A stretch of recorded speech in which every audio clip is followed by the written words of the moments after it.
야곱의 신앙 간증, 이런 제목입니다. 야곱의 신앙 간증.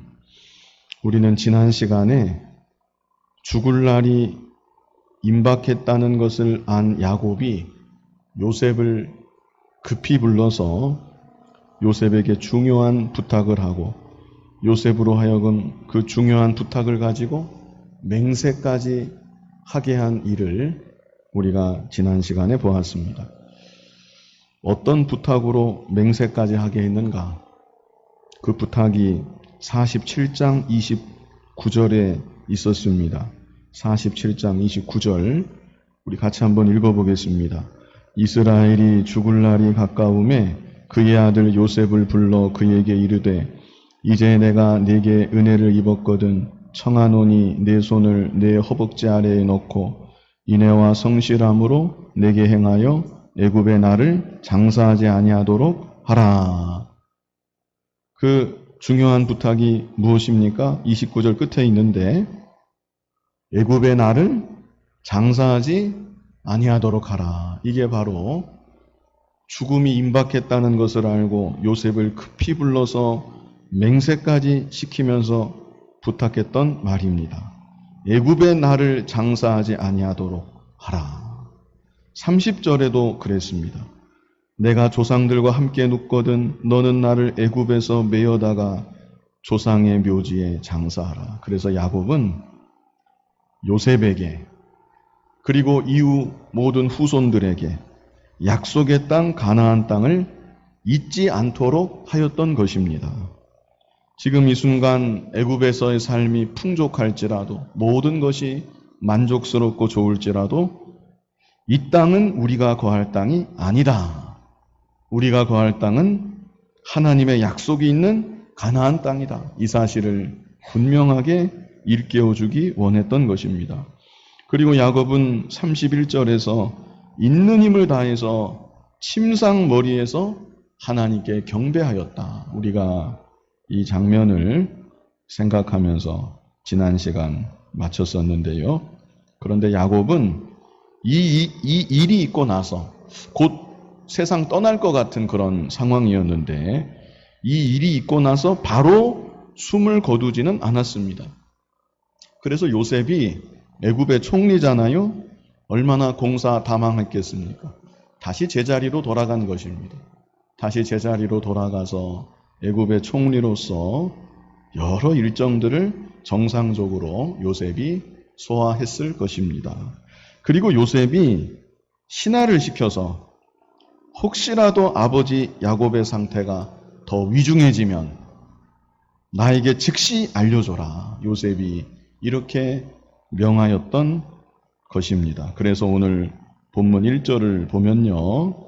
이 일 후에 이렇게 시작하죠. 이 일 후에 우리가 지금 복습했던 이런 일들이 있은 후에 야곱이 요셉을 급히 불러서 맹세하게 하고 그리고 있는 힘을 다해서 하나님께 침상머리에서 경배했던 이 일이 있고 난 후에 어떤 사람이 요셉에게 말하기를 내 아버지가 병들었다 하므로 그가 곧 두 아들 므낫세와 에브라임과 함께 이르니 어떤 사람이 당신 아버지 야곱이 더 위중해졌습니다. 이렇게 총리 요셉에게 알린 것입니다. 그래서 요셉이 만사를 다 제쳐두고 급하게 또 아버지에게 간 것입니다. 근데 이번에는 자신이 애굽에서 낳은 두 아들이 누구예요? 므낫세와 에브라임. 이 므낫세와 에브라임 데리고 다시 급하게 아버지 야곱에게로 간 것입니다. 자, 그랬더니 2절을 같이 한번 읽어보겠습니다. 어떤 사람이 야곱에게 말하되 내 아들 요셉이 내게 왔다 하매 이스라엘이 힘을 내어 침상에 앉아. 야곱이 또다시 있는 힘을 다해서 침상에 앉았습니다. 아마 들어오면서 이 모습 보고 요셉도 그랬을 것 같고 요셉의 아들들도 그랬을 것 같고 아버지 왜 이러십니까? 할아버지 왜 이러십니까? 어서 누우십시오. 이렇게 했을 것 같습니다. 그러나 믿음의 족장 야곱은 무언가 중요한 말이 해야 될 말이 있는 것처럼 그 노구의 몸을 가지고 있는 힘을 다해서 지탱하면서 꿈쩍도 않고 자리에 앉아 있는 것입니다. 그리고 이제 야곱이 입을 벌려서 자신이 지나왔던 그 파란만장한 일생을 회고하고 신앙 간증과도 같은 말을 요셉의 두 아들에게 해주고 있는 것입니다. 그 내용이 3절로 11절에 기록되어 있습니다. 어떤 신앙 간증을 했는가? 우리 본문 3절로 4절을 같이 한번 읽어보겠습니다.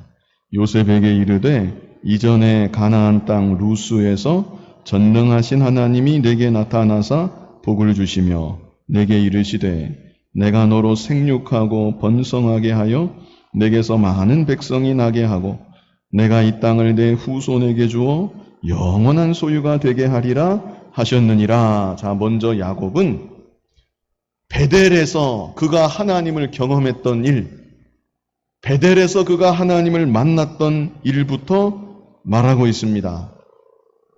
사실 이 사건 이전에도 야곱에게 기억날 만한 중요한 일들이 많이 있었습니다.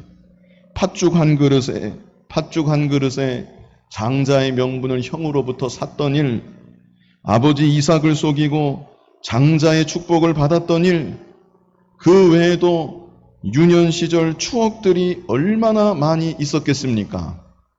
그런데 야곱은 그런 일들은 하나도 언급하지 않고 붕 뛰어넘고 베델에서 하나님을 만났던 일, 그 일부터 말하고 있는 것입니다. 여기 3절에 가나안 땅 루스에서 이렇게 말씀했죠? 여기 루스가 베델의 옛지명입니다. 베델의 옛지명, 루스.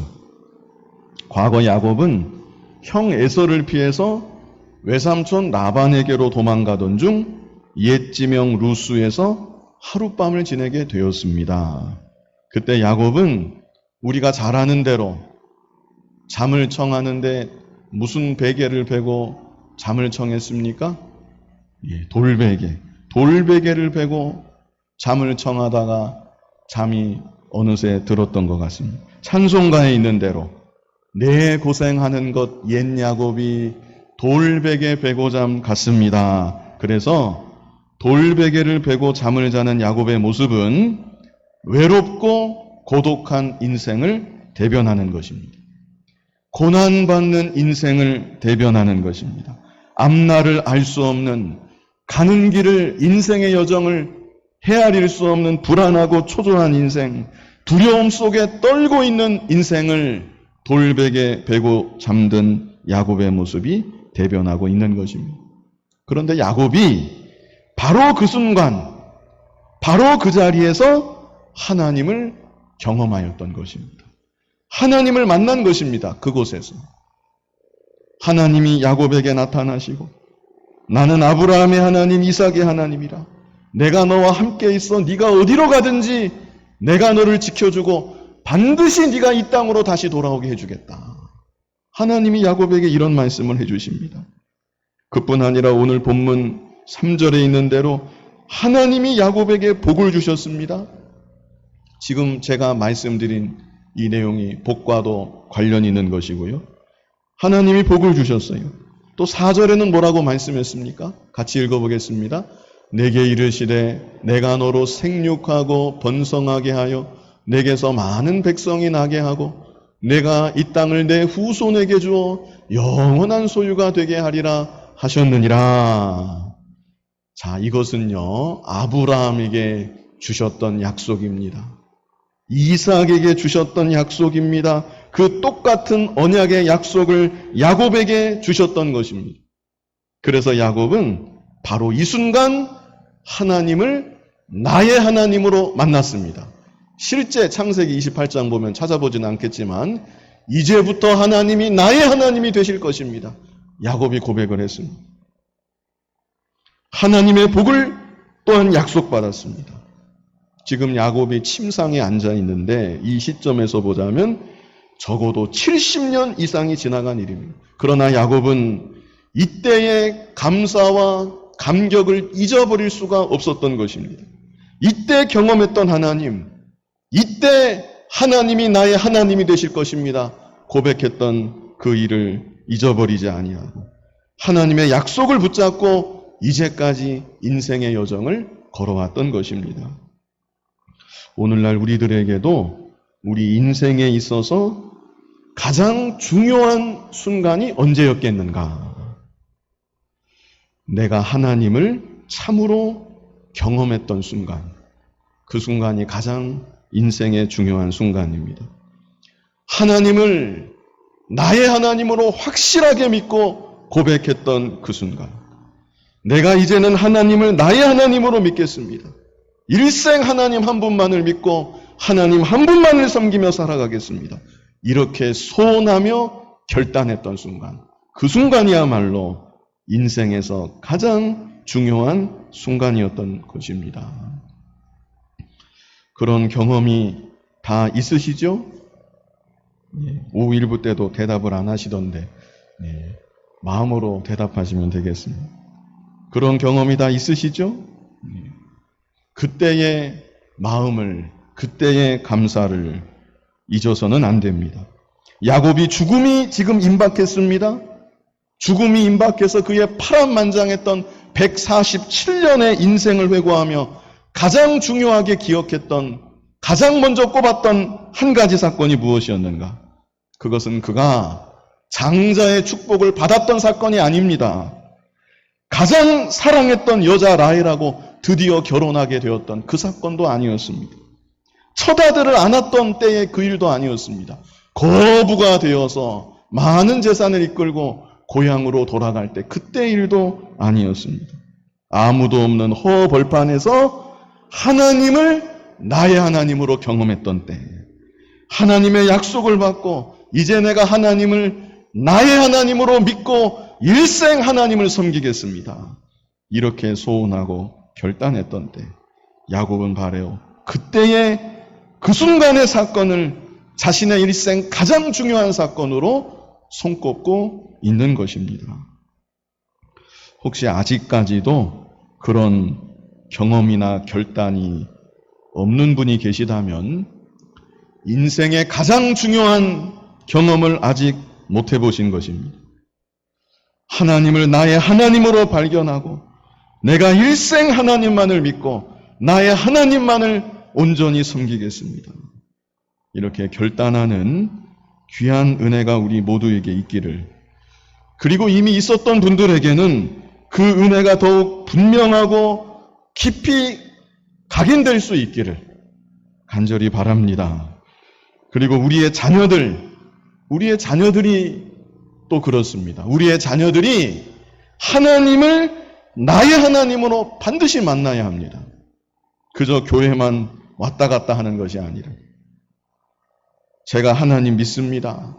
입으로만 고백하는 것이 아니라 실제 자신들의 삶 가운데 살아계신 하나님을 경험하고 살아계신 하나님을 만나고 이제 내가 하나님만을 믿고 일생토록 하나님만을 섬기며 살아가겠습니다. 이렇게 고백하고 결단할 수 있는 우리 자녀들이 되어야 하는 것입니다.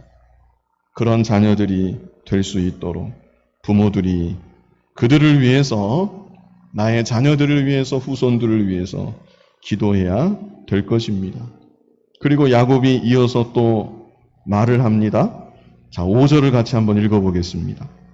내가 애굽으로 와서 내게 이르기 전에 애굽에서 내가 낳은 두 아들 에브라임과 므낫세는 내 것이라.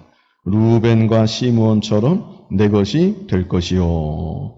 자, 전혀 주제가 또 바뀌었어요. 연세가 많아서 이렇게 말씀이 연결돼서 못하는 건지 그건 잘 모르겠고요. 아무튼 주제가 이제 또 바뀌었습니다. 4절까지 신앙 간증 하나가 끝났고 5절에서는 전혀 주제가 바뀌어요.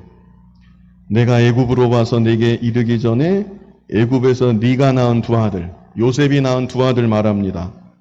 에브라임과 므낫세는 누구 거래요? 내 것이다. 너 두 아들, 그 아들은 내 거야. 그 두 아들 내 아들이야. 지금 야곱이 이 말을 갑자기 뜬금없이 하는 것입니다. 요셉하고 사전에 의논조차 안 했습니다. 그냥 바로 이 자리에서 너 두 아들, 너 지금 그 두 아들 내 거야. 내 아들이야. 이렇게 지금 야곱이 선언을 하는 것입니다. 한 가지 또 볼 것은 므낫세가 형이고 에브라임이 동생입니다. 그래서 1절을 다시 보면 끝에 보면 누구 이름이 먼저 나옵니까?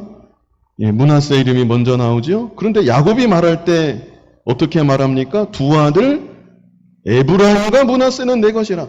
장남과 차남을 바꿔서 나이 들어서 이렇게 헷갈려서 이렇게 한 것이 아니고 이것은 이제 다가올 일에 대한 암시입니다. 이제 야곱이 두 아들을 축복하는데 손을 어긋맡겨서 축복하지요. 요셉은 므낫세가 야곱의 오른손에 가도록 이렇게 축복하도록 밀었는데 야곱이 손을 어긋맡깁니다. 그래서 오른손으로 에브라임을 축복하고 왼손으로 므낫세를 축복했습니다. 이에 대해서는 다음 시간에 좀 더 구체적으로 보겠고요. 아무튼 중요한 것은 너 두 아들 내 거야.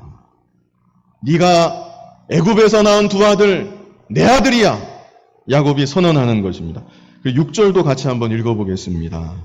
이들 후에 내 소생은 내 것이 될 것이며 그들의 유산은 그들의 형의 이름으로 함께 받으리라. 자, 지금 이 두 아들은 야곱의 아들이 되고 그 다음부터 아들 또 나오면 그때부터 그건 네 아들이다. 지금 이 얘기를 하는 거죠. 그러면 요셉이 뜬금없이 아버지가 이렇게 말씀하시면 아버지 그게 무슨 말씀이십니까? 요셉이 그럴 수도 있겠는데 요셉은 아무 말 하지 않고 아버지 말씀에 순종했습니다. 왜 그랬는가? 그것은 야곱의 이 말, 너의 두 아들은 내 아들이다. 이 말은 요셉에게 장자와 같은 대접을 해주겠다는 의미이기 때문입니다. 장자와 같은 대접을 해준다. 이런 의미입니다. 그리고 요셉에게 믿음이 있는 겁니다. 아버지 야곱을 통해서 주시는 하나님의 복을 요셉은 사모하는 것입니다. 자, 이제 야곱의 아들들을 통해서 이스라엘 12지파가 형성이 되지요? 이 아들들은 이스라엘의 시조가 되는 것입니다. 그런데 요셉의 아들들, 야곱의 아들도 아니고 야곱의 손자인데 요셉의 아들들이 야곱의 다른 아들들과 어깨를 나란히 하고 이스라엘 12지파 가운데 2지파를 당당히 형성하게 되고 이스라엘의 시조가 된다는 말인 것입니다. 그러므로 요셉은 결과적으로 원래는 요셉 지파 하나가 되어야 하겠는데 므낫세 지파, 에브라임 지파로 2지파를 형성하게 되어서 다른 아들들보다 2몫을 받는 것이고 장자의 복을 받게 되는 일인 것입니다. 그런데요, 사실 믿음의 눈이 아니면 이거 세상적인 관점, 육신적인 관점에서 보면 이게 뭐 그렇게 대단한 복이 아닙니다. 믿음으로 이렇게 말하면 큰일 나는 거고요. 세상적 관점, 육신적 관점에서 그렇다는 겁니다. 이스라엘 민족의 시조가 되는 거, 그 이름이 므낫세 지파, 에브라임 지파로 남는 거, 불신 입장에서 이게 무슨 대단한 일이나 되겠습니까? 지금 요셉이 애굽의 총리입니다. 절대 권세자입니다. 그러면 요셉의 아들들 애굽에서 장관 노릇을 하는 게 차라리 낫지. 이제 야곱의 아들들로 입적이 되면 고센 땅에 거해야 됩니다. 애굽 사람이 가증히 여기는 목축하는 자의 아들이 되는 것입니다. 세상 관점에서 보면 오히려 좋지 않은 것입니다. 그러나 제가 서두에 말씀드렸던 것처럼 요셉에게는 믿음이 있는 것입니다. 자신은 하나님의 섭리에 따라 애굽의 총리가 되었지만 요셉 자신은 애굽의 총리보다 나는 아버지의 아들이다. 이스라엘의 아들이다. 하나님의 구별된 백성이다. 이 직함을 더욱 귀하게 여기고 소중하게 생각했던 것입니다. 그랬기 때문에 자신의 아들 둘을 조금의 망설임 없이 아버지 말씀에 순종해서 아버지 양자로 입적시킬 수가 있었던 것입니다. 야곱도 마찬가지입니다. 할아버지 입장에서 손주들을 바라볼 때, 야, 너희들은 출세해라. 우리는 이렇게 고센 땅에서 소똥 냄새 맡고 양똥 냄새 맡고 이렇게 살아가지만 너희는 다르다. 너희는 다르지 않느냐. 너희 아버지 요셉이 애굽의 총리고 너희 어머니는 바로가 총애하는 제사장의 딸이 아니냐. 너희는 명가의 후손이다. 참 애굽에서도 다 부러워하는 명문가 자제들이다. 그러니 너희는 여기 고센 땅에 올 거 없다. 왜 여기에 너희들이 오려고 하느냐. 애굽에 정착해서 출세하고 권세를 얻고 그래서 우리 가문의 영광이 되고 우리 가문도 너희들 덕 좀 보고 평안히 지내자. 그럴 수도 있겠는데 야곱은 그런 거 전혀 관심이 없습니다. 오히려 손주들의 정체성을 생각하는 것입니다. 그도 그럴 것이 므낫세 에브라임이 어디서 태어났습니까? 애굽에서 태어났죠? 애굽에서 태어났습니다. 애굽에서 자라났습니다. 화려한 애굽의 왕궁에서 잘 먹고 잘 살고 최고의 교육을 받으며 성장한 것입니다. 그러나 야곱은 그건 아무것도 아니다. 그건 중요한 것이 아니다. 너희는 하나님의 백성이다. 너희는 애굽에 속하여 있지 않다. 너희는 이제 내 아들이 되어서 하나님 백성의 법도를 확실히 익혀야 된다. 하나님 백성으로 너희들도 살아가야 한다. 이것이 야곱의 두 번째 신앙 간증이고 야곱의 교육 철학이었다. 이렇게 생각할 수 있겠습니다. 우리의 자녀들을 생각할 때 양심적으로 나의 자녀가 어떤 자녀가 되면 좋겠습니까? 나의 자녀가 어떤 자녀라면 내가 정말 내 마음이 기쁘고 영광으로 알고 정말 자랑으로 삼고 그렇게 살아갈 수 있겠습니까? 우리 성광교회 아니고요. 전에 어떤 교회에서 겪은 일인데 아들도 서울대, 딸도 서울대. 그런데 아들, 딸 둘 다 믿음은 별로 없습니다. 신기한 것은 교회의 다른 부모들이 그 집을 어떻게 할까요? 그 집, 그 부모를 부러워합니다. 믿음이 없는데 아들, 딸이. 어떻게 해서 저렇게 공부를 잘했을까? 얼마나 부러워하는지 모릅니다. 반대로 또 어떤 아들은 신학교 갔는데 뭐가 좋다고 저렇게까지 할까? 참 별일도 다 있다.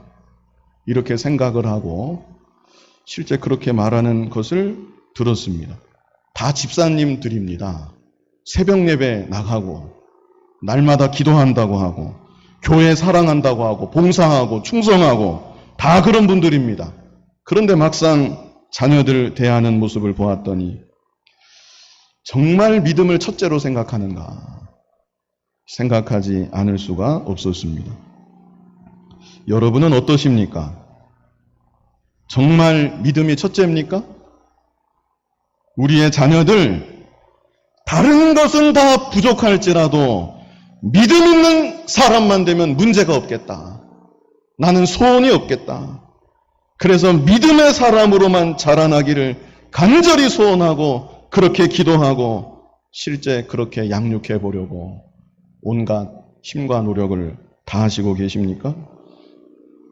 고등학교 가서 주일에 교회 안 나가고 학원에 가는데 역시 우리 교회 아닙니다. 다른 교회에서 어떤 집사님 하시는 말씀이 자기 믿음인데 제가 그거를 뭐 어떻게 하겠습니까? 그게 과연 부모로서 할 말인가? 자녀가 도적에게 붙잡혀서 끌려가는데 그 자기 인생인데 제가 그거를 뭐 어떻게 하겠습니까? 그러시겠습니까? 정말 믿음이 첫째면 여기에 생명이 있고 여기에 영생이 있다고 생각하면 부모가 어떻게 해야 되겠습니까? 물론 우리 마음대로 되지는 않습니다. 또 때로는 기다릴 필요도 있을 것입니다. 막 무조건 강압으로 하지 않고 자녀들 위해서 기도하고 기다리는 면도 있어야죠. 그러나 제가 드리고 싶은 말씀은 적어도 정말 자녀들을 바라볼 때 믿음이 첫째인가? 이 말씀을 제가 드리는 겁니다. 믿음이 첫째가 되어서 자녀들 믿음만을 위해서 간절히 기도하고 어떻게 해서든 나의 자녀는 믿음의 사람이 될 수 있도록 그렇게 소원하고 간절히 애쓸 수 있는 부모들이 다 되어야 하는 것입니다. 다음으로 이제 7절을 보면요. 야곱의 이 말이 끊어져요. 자연스럽게 물 흘러가듯이 연결되지 않고. 다음으로 7절을 보면 또 다른 주제입니다. 야곱이 그의 일생을 회고하면서 이번에는 그의 생에 가장 슬펐던 기억을 여기 떠올리는 것입니다. 3절로 11절에서 야곱이 그의 파란만장했던 일생을 회상하면서 딱 두 가지 사건을 말했습니다. 얼마나 많은 일들을 경험했겠는데 147년의 세월을 회상하면서 두 가지 사건을 말했습니다. 그 첫 번째가 베델에서 하나님을 만났던 사건. 하나님을 나의 하나님으로 믿고 일생 하나님만 믿겠다고 결심했던 그 사건. 그 사건 첫 번째로 말했고, 이제 두 번째로 무슨 사건을 말했는가? 두 번째는 사랑하는 아내 라헬이 먼저 죽게 된 사건을 말했습니다. 자, 본문 7절을 같이 한번 읽어보겠습니다. 내게 대하여는 내가 이전에 밧단에서 올 때에 라헬이 나를 따르는 도중 가나안 땅에서 죽었는데 그곳은 에브랏까지 길이 아직도 먼 곳이라 내가 거기서 그를 에브랏 길에 장사하였느니라. 에브랏은 곧 베들레헴이라. 야곱에게는 레아가 있었지요. 그리고 첩으로 오던 실바와 비라도 있었습니다. 그러나 야곱 일생토록 정말로 사랑했던 여인은 한 사람이었는데 그 한 사람 이름이 바로 라헬이죠. 야곱은 라헬을 보고 첫눈에 반했던 것 같습니다.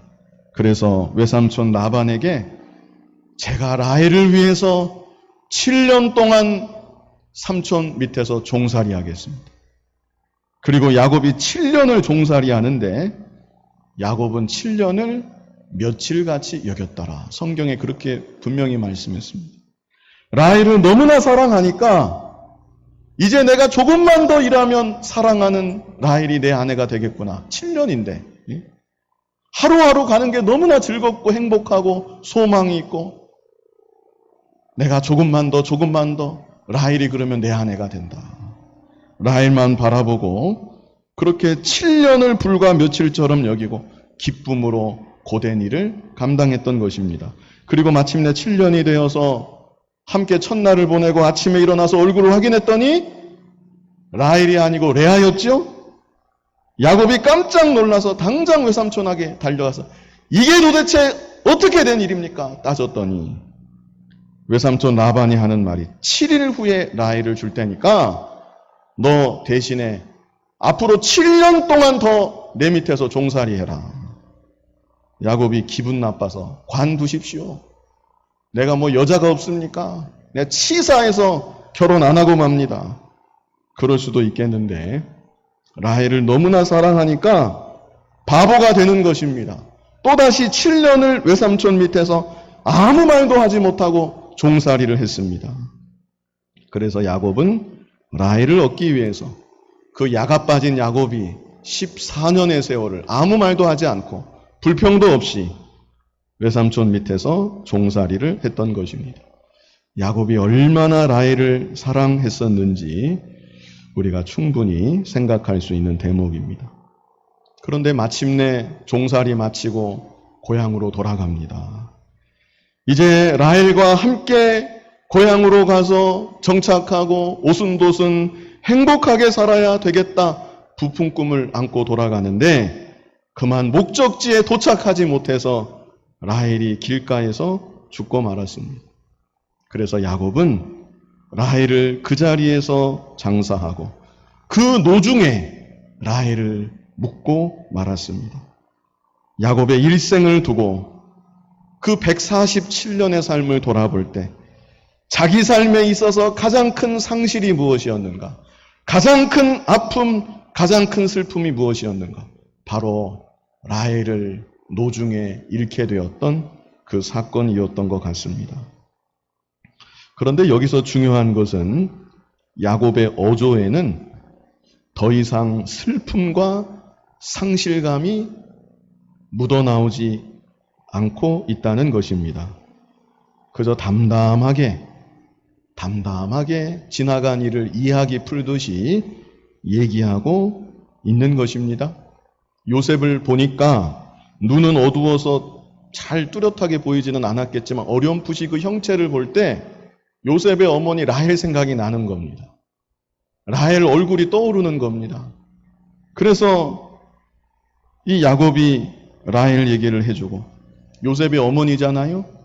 네 어머니 라헬의 마지막이 어떠했는지, 마지막 순간, 마지막 장면이 어떠했는지 그저 담담하게 지나간 일을 요셉에게 말해주고 있는 것입니다. 자, 이에 대해서 야곱이 나이가 들 만큼 들어서 이렇게 된 것이다. 죽을 때가 가까운데 뭐가 남아 있겠느냐.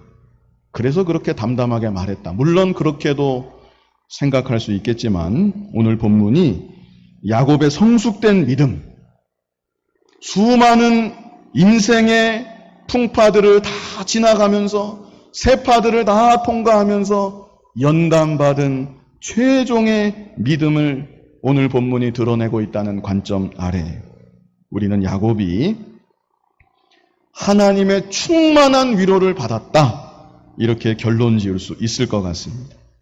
인생 최대의 슬픔입니다. 인생 최대의 상실입니다. 그러나 그 슬픔과 상실을 상쇄하고 남을 만큼 그보다 더 충만한 하나님의 위로를 야곱은 지나온 세월 동안 경험했던 것입니다. 그래서 야곱은 지나간 슬픔과 상실의 상처를 마음에서부터 다 치료받은 것이고 이제는 담담하게 말할 수 있습니다. 지나간 과거의 일을 자연스럽게 이야기하듯이 말해줄 수가 있었던 것입니다. 이제까지 인생길 걸어오시는 동안 여러분에게는 어떤 상처가 있었고 어떤 슬픔이 있었고 어떤 상실의 고통이 있으셨는지 모르겠습니다. 아직도 그 일을 생각하면 가슴이 뛴다. 아직도 그 일을 생각하면 분이 난다. 아직도 그 일을 생각하면 속상하고 안타깝고 그때 왜 그렇게 될 수밖에 없었을까? 그런 마음이 아직도 한켠에 자리 잡고 있다. 혹시 그러신지 모르겠습니다. 마음에 치유되지 않은 상처는 나를 계속 아프게 합니다. 그리고 때로는 내 마음과 인격을 병들게 할 수도 있습니다. 주변을 바라볼 때 왜곡된 시선을 갖고 오해하게 만들고 때로는 자기만의 세계에 갇혀있게 만들어버릴 수도 있습니다. 하나님의 은혜 안에서 하나님의 따뜻한 손길로 다 위로받으시고 깨끗하게 치료받으시고 그래서 과거 지나간 어떤 일을 회고할 때에도 아프지 않고 더 이상 아프지 않고 더 이상 화나지도 않고 그저 주님 안에서 평온하게 담담하게 말할 수 있는 여러분들의 치유받은 마음이 다 되셨으면 좋겠습니다. 이어서 8절을 보면 우리 8절 같이 한번 읽어보겠습니다. 이스라엘이 요셉의 아들들을 보고 이르되 이들은 누구냐? 자, 한참 얘기했거든요. 이는 내 아들이다 이렇게 얘기했잖아요. 그런데 요셉 옆에 있는 두 아들을 보고 이들은 누구냐? 야곱이 또 이렇게 물었습니다. 자, 이에 대해서 사실은 비평학자들은 성경이 편집된 증거다. 여기서 그런 얘기를 합니다. 쓸데없는 얘기고 이에 대해서 우리는 두 가지로 생각할 수 있습니다. 먼저는 야곱이 이제 요셉의 두 아들을 축복하려고 하는데 축복하기 전에 이들의 신분을 공적으로 묻고 확인하는 절차였다. 이렇게 우리가 생각할 수 있겠고요. 또 다른 한편으로는 실제 야곱이 지금 눈이 어둡습니다. 누가 므낫세인지 누가 에브라임인지 몰랐기 때문에 이렇게 물은 면도 있을 것이라고 우리가 생각할 수 있겠습니다. 그래서 구절을 보면 요셉이 다시 대답을 하지요. 같이 읽어보겠습니다. 요셉이 그의 아버지에게 아뢰되 이는 하나님이 여기서 내게 주신 아들들이니이다. 아버지가 이르되 그들을 데리고 내 앞으로 나아오라. 내가 그들에게 축복하리라. 자, 마지막 10절로 11절 같이 읽어보겠습니다. 이스라엘의 눈이 나이로 말미암아 어두워서 보지 못하더라. 요셉이 두 아들을 이끌어 아버지 앞으로 나아가니 이스라엘이 그들에게 입맞추고 그들을 안고 요셉에게 이르되 내가 내 얼굴을 보리라고는 생각하지 못하였더니 하나님이 내게 내 자손까지도 보게 하셨도다. 사실 이 장면도 참 감동적인 장면입니다. 이스라엘이 이 야곱이 이제 얼마 안 남았거든요. 있는 힘을 다해서 침상에 앉아 있거든요. 누가 누군지 잘 분간도 안 되거든요. 그런데 야곱이 두 아들을 아버지께 보냈더니 어떻게 합니까? 그들에게 입맞추고, 지극한 사랑입니다. 그들에게 입맞추고 그들을 안고. 그리고 이제 다음 시간에 볼 텐데 이제 실제로 야곱이 두 아들을 축복하는 내용이 기록되어 있습니다. 자, 이로써 야곱의 신앙 간증이 마무리가 되었는데요. 제가 한 가지만 더 말씀드리겠습니다. 3절로 11절까지 전체적으로 볼 때 이게 다 야곱의 신앙 간증인데 야곱의 신앙 간증은 처음 시작도 하나님이었고 마지막 마무리도 하나님으로 끝났다는 사실. 우리가 이 사실을 또한 생각해야 합니다. 3절에 베델에서 하나님 만난 사건 말했거든요. 3절 다시 보면 요셉에게 이르되 이전에 가나안 땅 루스에서 자 이제 주어가 나옵니다. 주어가 누구예요? 전능하신 하나님이 내게 나타나서 복을 주시며 신앙의 간증이 하나님으로 시작합니다. 하나님이 그때 나를 만나 주셨다. 내가 그때 하나님을 나의 하나님으로 만났다. 그리고 마지막 11절에 어떻게 간증이 끝납니까?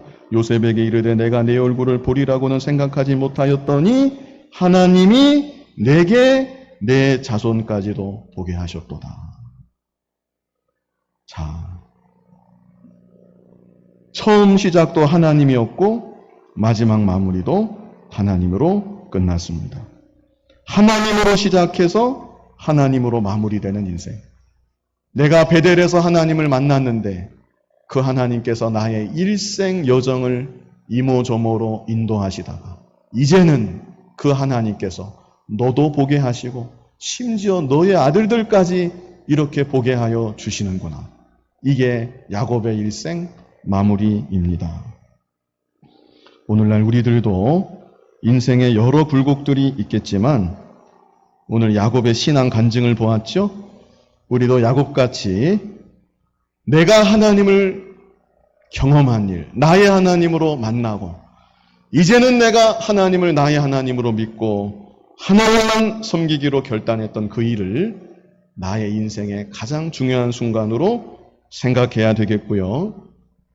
그리고 오직 믿음이 첫째가 되어서 자녀들을 그렇게 양육해야 되겠고요.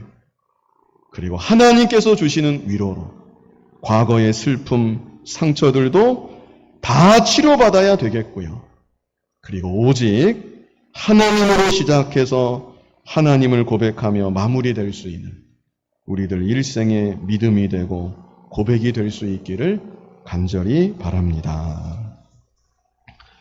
거룩하신 아버지 하나님, 하나님을 나의 하나님으로 참으로 다 만나게 하여 주시고 일생 살아가는 동안 나의 하나님을 믿고 하나님만을 온전히 섬기며 살겠다고 결단하는 우리들이 다 되게 하여 주시옵소서. 믿음이 첫째가 되게 하여 주시고 내 삶에도 믿음이 첫째가 되고 자녀들 양육에도 믿음이 첫째가 되고 그래서 하나님 주시는 위로로 모든 상처들도 다 치료받게 하여 주시고 우리의 일생이 하나님으로 시작해서 하나님을 고백하며 마무리될 수 있는 우리의 일생의 삶이 되고 고백이 되게 하여 주시옵소서. 예수님 이름으로 기도하옵나이다. 아멘.